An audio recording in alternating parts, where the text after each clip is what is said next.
What's up, Rock the Boat Nation? It's your boy Tank back again one more time for week 9, episode 22 of Rock the Boat Vlogs. I know you guys missed me because I know I missed you too, but I'm back. I am back to be making videos. I had to miss last week because I was very busy with projects for my school, but that's all taken care of, and now I'm back about to rock the boat. So let's go ahead and just get started.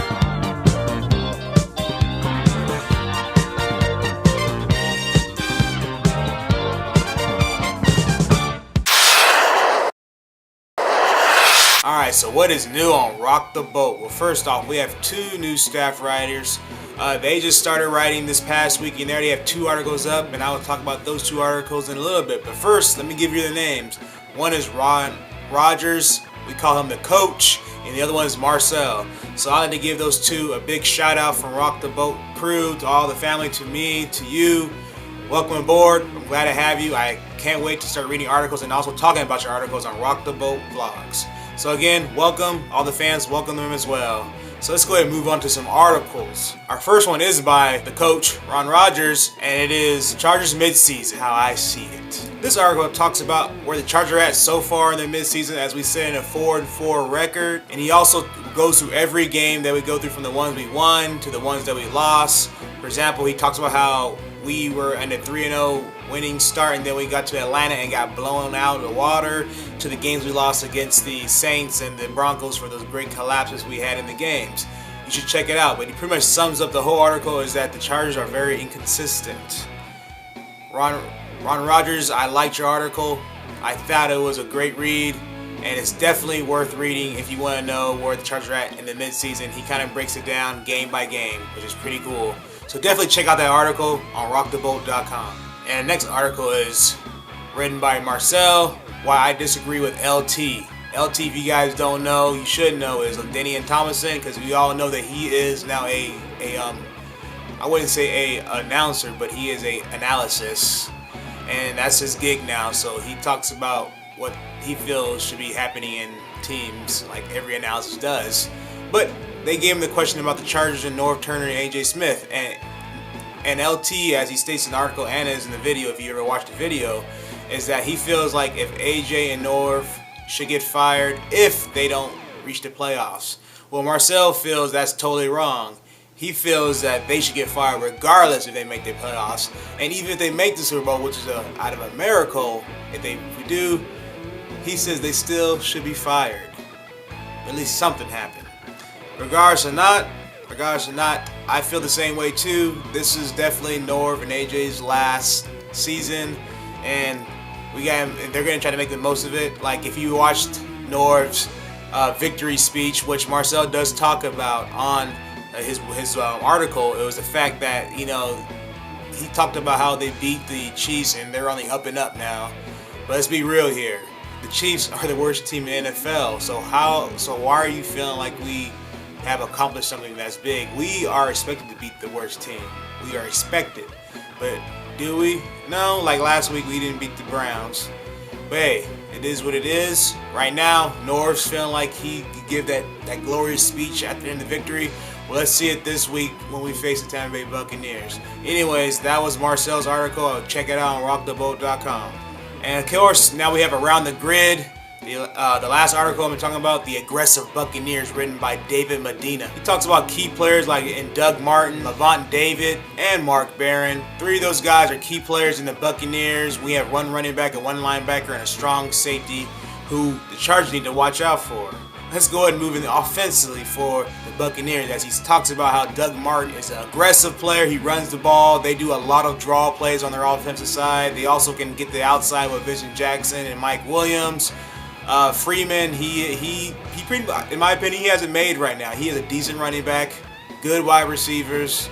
I mean, he's in the perfect position right now to really expand this team, this young team.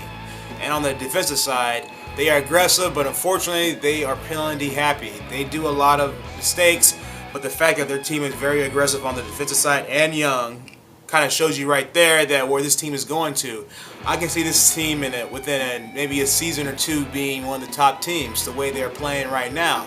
The fact is, the Chargers, we had to contain Doug Martin. We had to stop Freeman. We got to get to the ball. We got to, because we have an offensive line that's not, it's kind of hurt right now. Their guard is hurt, so that's a very vulnerable spot in their offensive line that we can exploit. But will we? We'll find out. But all I know is that the Buccaneers are very aggressive right now, and so it's going to be tough to beat them down there in their hometown. Anyways, David Medina wrote that pretty cool article. Check it out. Check all the articles out on rockthebolt.com. And this has been What's New on Rock the Boat. Time for our weekly picks, where I give you the biggest game I want to watch and the worst game I really do not want to watch at all. Anyways, the first game I really do want to watch are the game. The game is a division rival game against the New Orleans Saints and the Atlanta Falcons. It's going to be a shootout, guys. It's going to be a shootout. And to me, I'm giving to the Saints because I always feel like the Saints somehow up in the Falcons. Even though the Falcons are on their mean streak right now. Haven't lost a game yet this season, but I guarantee you the Saints will go marching and beat the Falcons. But I feel nonetheless it will be a shootout game with Matt Ryan and Drew Brees going at it with their respective receivers. Fortunately, Sproles won't be in this game. I don't know if it'll really make a big difference, but the fact is that he won't have that little secret weapon that we all know too well about. But either way, I'm giving it to the Saints. The Saints are doing pretty good right now. They finally fixed their mistakes, but they've always been a tough team, as we know for ourselves. Defense has to show for both sides, and whoever wins will win the game, but I feel the Saints will win. And that was my game of the week. Now for the worst game, Monday Night Football. Kansas City Chiefs versus the Pittsburgh Steelers. Both teams aren't doing so good, so why is the Monday night game? It's because of the Steelers. Let's be real here. But against the Chiefs, come on. It could have been a Ravens game. I mean, Ravens and Steelers. They haven't even faced yet this season. I'd rather see that than the Chiefs. Honestly, both teams are scrubs. Well, at least Pittsburgh's coming to a scrub. They aren't there yet. Chiefs, you know they are at. Anyways, I feel the Steelers are going to win this game. But, you never know. In the end, both teams may not play to their best potential, but I feel Steelers are still the stronger team than the Chiefs, so I expect them to win Monday night with no problem at all.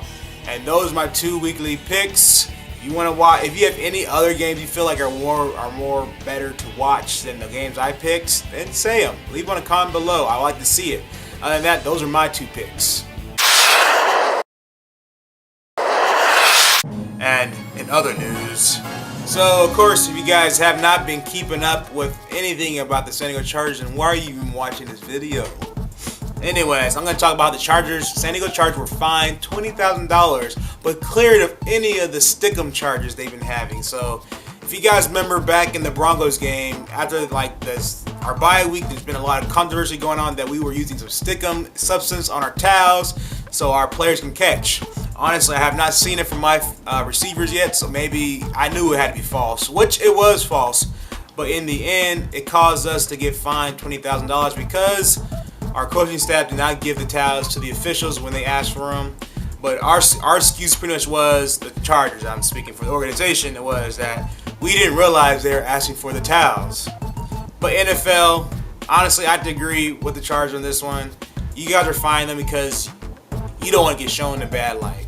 And just like WWE, because I watch WWE all the time, and some of you fans out there who do watch WWE know what I'm talking about, the whole PG era thing. Well, NFL and WWE are similar to that. If anything happens with any team or any player in the NFL, we are quick to find them. We are going to make sure that our hands are clean. We're the Pontius Pilate of the whole sports place. And the fact is that WWE does the same thing with some of the wrestlers, and so does NFL with their players, and also with the organization. So getting fined $20,000, I think is unnecessary. It's overly. To me, we were cleared. So why should we get fined for it anyways? Because we want to keep the integrity. Okay, you know what? That's exactly the problem I have with the NFL right there. They're trying to make themselves look so pretty and like nothing's wrong with it, but in all sense, it's like shaking a dirty cup. It can look clean on the outside, but if you shake it good enough, all this crap's gonna come out. But anyways, you guys should check out the article. I'll put the link below on that one. I'm glad we're cleared, but $20K, come on now. Whatever. It's probably getting cut by somebody's paycheck anyways. Anyways, that was in other news.